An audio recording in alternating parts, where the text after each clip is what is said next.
Hey guys, it's Elizabeth. I am back today for another installment of Book Launch Truths. So in yesterday's video, we were talking about the fact that book launches can be physically and emotionally exhausting, and today's truth is tied to that, and here's the truth. When it comes to book launches, there's no one size that fits all. So we've been talking about strategies that go into your launch, but if we take a step back and think about your big picture goals and there are lots of different types of launches, and I think that we don't talk about that too often.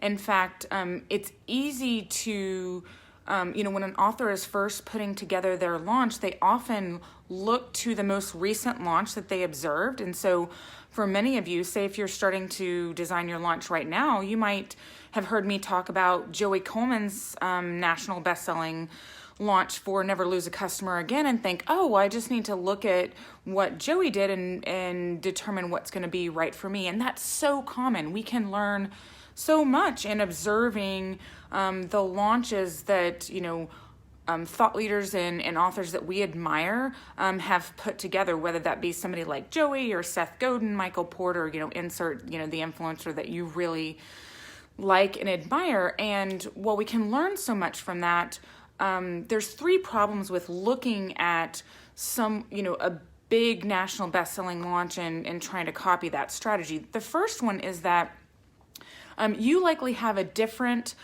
audience as well as message and business model than the launch that you've just observed. And some of the strategies that would, and the design and the scale and the type of launch that work really well, say for a business audience, are not going to work so well for a health and wellness audience, or even as you look at your business model and how you serve your audience beyond just publishing your book. So what does your consulting look like? Or, how do you deliver your services beyond your book? That all impacts how your launch is designed. So first one being that a different message, audience, and business model.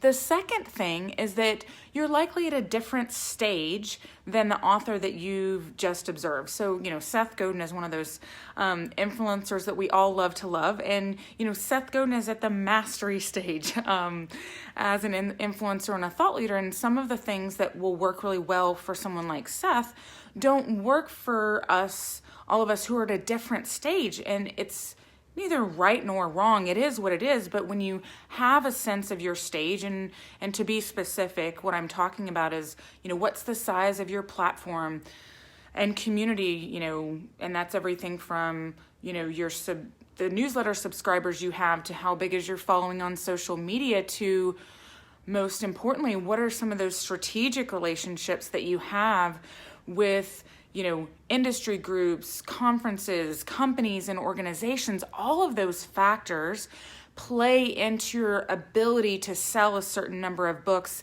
and to receive national attention for your book as opposed to local and regional attention. And then the third problem with looking at, dear, influencers and colleagues that we love to admire is that your goals may be different.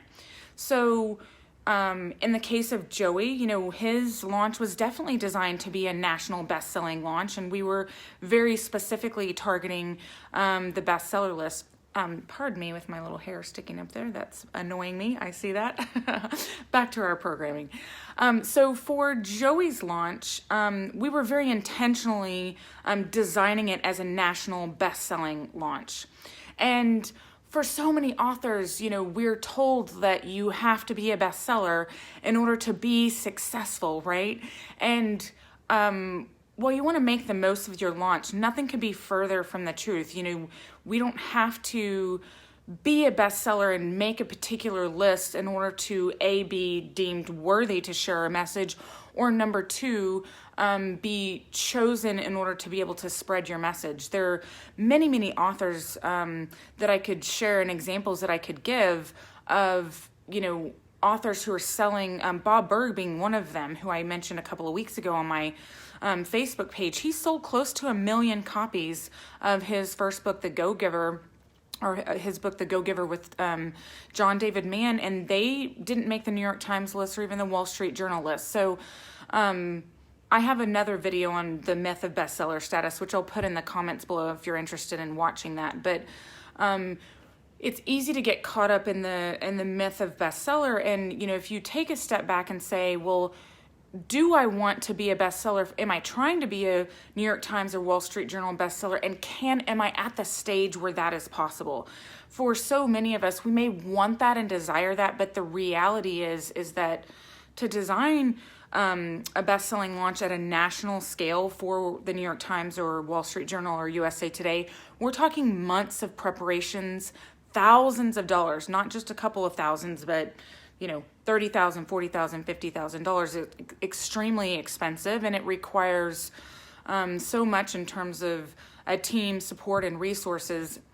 And so coming back to our, the truth for today, that there's no one size fits all launch, part of what I want to share with you guys is to let yourself off the hook of trying to create this big national best-selling launch if that's not right for your message, audience, and business model, for your stage, or even for your goals.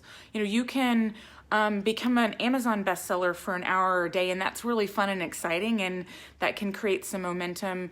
And you can design, the most important thing to remember is that you can design a launch based on where you are right now. So say if you just have a couple hundred followers or a couple of thousands of followers, then you design a strategy based on that. You pick strategies to share the content of the book with your audience. You develop relationships with, say even local or regional groups that might be able to bring you in to speak, or might want a guest article for their newsletter or a guest on their podcast, and you design your launch to scale instead of trying to exhaust yourself by spending money and resources on a launch that you may not be ready for.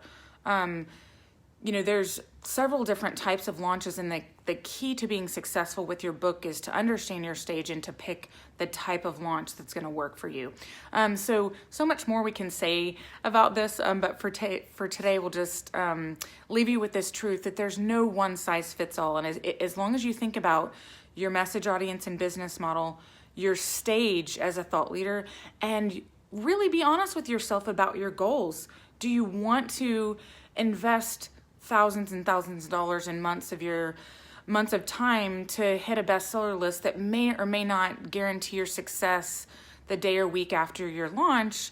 Then you can start where you are now and take more of the launch and build model, which Janet Goldstein and I, my partner for Book Breakthrough, a workshop we used to run together for 3 years in New York, we would often recommend that model to start where you are now and then make the most of each and every opportunity so that your book has a long tail and it's still selling 1, 2, or 5 years from now. So that's all for today. We've got one more book launch truth tomorrow, but as always, we'd love to hear your comments and questions. And if you're in the middle of a launch or you've just launched, you're thinking about your launch, let me know your questions or experiences that you had with a launch in the past. I'll also put links to the previous book launch truths that we've talked about this week, and would love to have you join me tomorrow. Thanks so much, everyone.